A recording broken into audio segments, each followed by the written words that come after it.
Bienvenue sur Africa 24 dans cette nouvelle édition du QG Weekend. Voici les titres de l'actualité. En République démocratique du Congo, le pouvoir tend la main à l'opposition pour l'ouverture d'un dialogue politique. Différentes tendances de l'opposition ont été consultées. Au Cameroun, reprise du procès de l'ancien secrétaire général à la présidence accusé de détournement de fonds. Cette procédure entre dans le cadre de l'opération Épervier qui lutte contre la corruption. Et puis l'Afrique ambitionne de préparer la relève africaine en matière d'entrepreneuriat. De plus en plus d'entreprises s'y attellent déjà. Nous verrons lesquelles dans ce journal.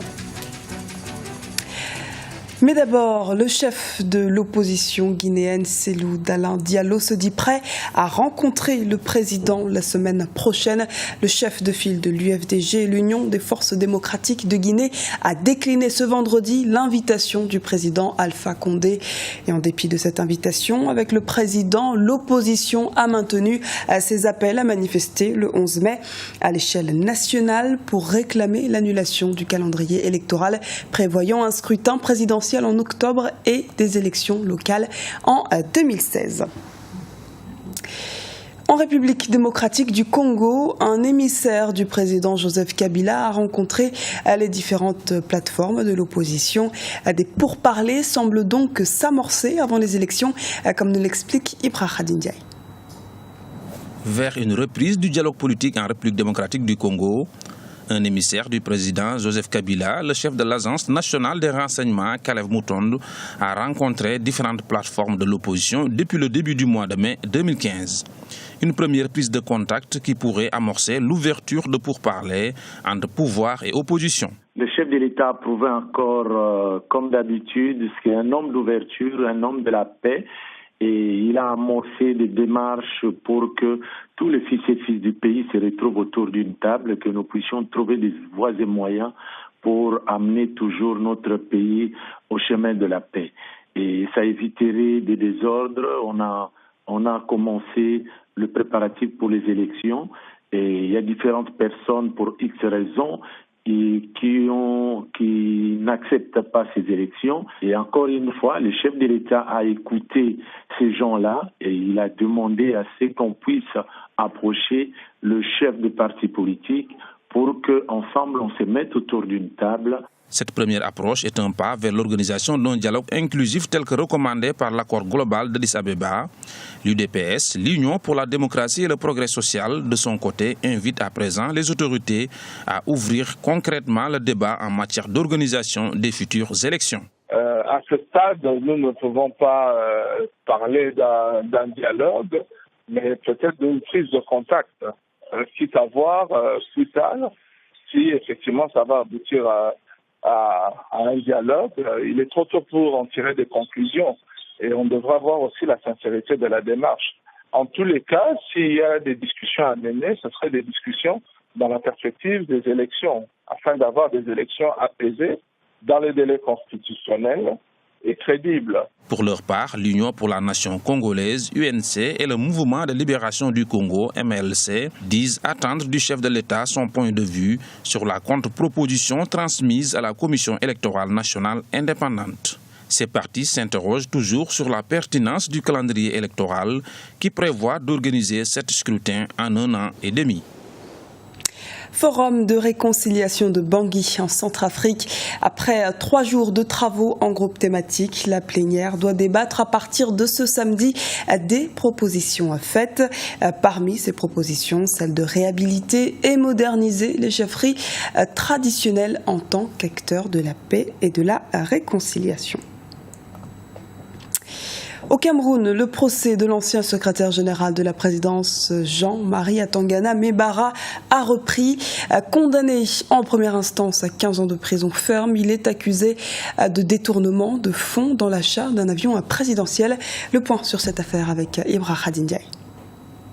En prison depuis 2008, le procès de l'ex-secrétaire général de la présidence Jean-Marie Atangana Mebara a repris cette semaine au Cameroun, Condamné à 15 ans de prison ferme dans le premier volet de l'affaire de l'achat manqué d'un avion présidentiel, il est accusé d'avoir détourné près de 5 millions de dollars destinés à l'équipement de l'avion présidentiel. Des faits qui remontent à 2001 lorsque Jean-Marie Atagana Mebara était secrétaire général à la présidence. Tous les justiciables, y compris les anciens collaborateurs du chef de l'État poursuivis dans le cadre de l'opération Épervier, doivent pouvoir bénéficier de la présomption d'innocence. Le Cameroun a lancé depuis 2006 une opération nommée Épervier pour lutter contre la corruption.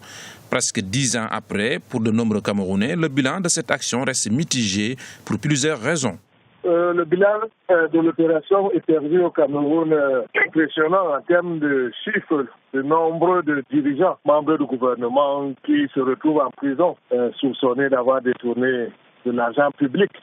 Il y a un ancien premier ministre, il y a deux anciens secrétaires généraux de la présidence de la République et plusieurs ministres, plusieurs directeurs généraux. Donc en termes comptables, on peut dire que le pouvoir public ou le président de la République a fait véritablement un coup de pied dans la fourmilière. Maintenant, ce qui est compréhensible, c'est que malgré le lancement de cette opération, qui est une opération d'assainissement des mœurs publiques, la situation globale du pays ne change pas. Et puis il y a d'autres dirigeants qui ne sont pas inquiétés et les procès perdurent. Donc on n'a pas l'impression qu'il y a une ligne directrice avec l'objectif final d'éradiquer la corruption, la grande corruption publique au Cameroun. Il n'y a pas le retour de l'argent détourné dans les caisses de l'État en vue de réalisation des projets de développement. La reprise du procès de l'ancien secrétaire général de la présidence, Jean-Marie Atagana Mebara, est fixée au 21 mai 2015.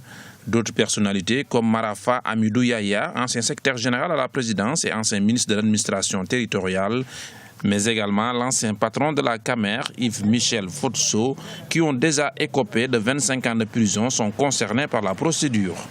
Par ailleurs, Edouard Etonde Ekoto, ancien délégué du gouvernement auprès de la commune urbaine de Douala, condamné en première instance, a passé 7 ans derrière les barreaux avant d'être innocenté par la Cour suprême le 30 avril 2014.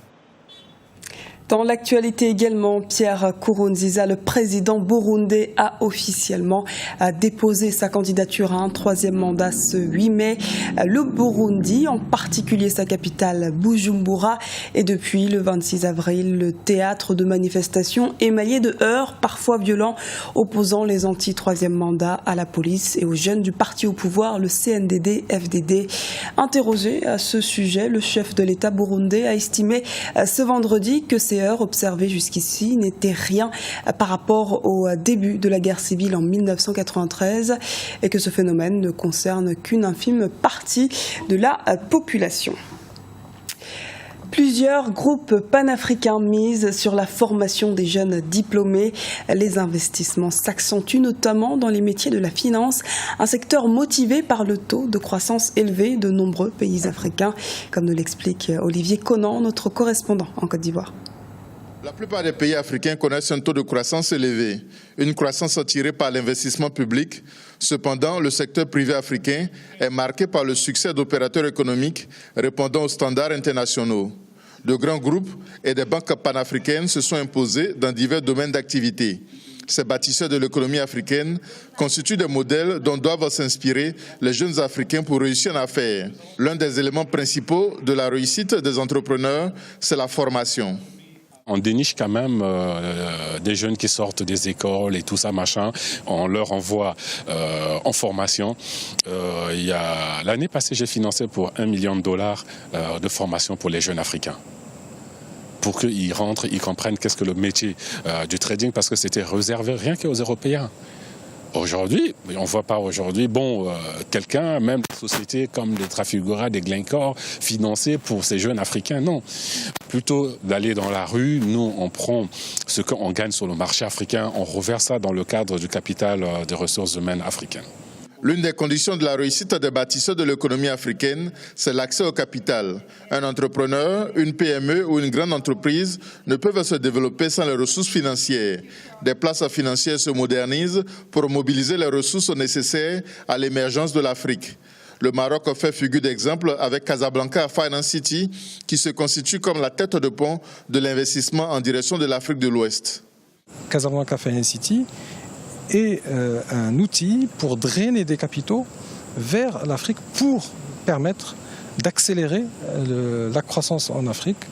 On sait que le moteur de la croissance, ça reste souvent le financement. Donc nous essayons modestement dans notre Casablanca Finance City de jouer sur un petit rôle d'accélérateur de la croissance en drainant des capitaux conséquents, significatifs vers le continent. Le secteur privé africain doit être l'un des moteurs de la croissance durable et inclusive en Afrique. Cela passe par l'intégration africaine et le développement des réseaux d'affaires. C'est ainsi que les jeunes entrepreneurs, avec l'appui de mentors, pourront prendre la relève du leadership économique sur le continent africain. Ce journal a été réalisé par l'ensemble de la rédaction. Merci pour votre fidélité. Retrouvez dans un instant une nouvelle édition de l'actualité sur Africa 24.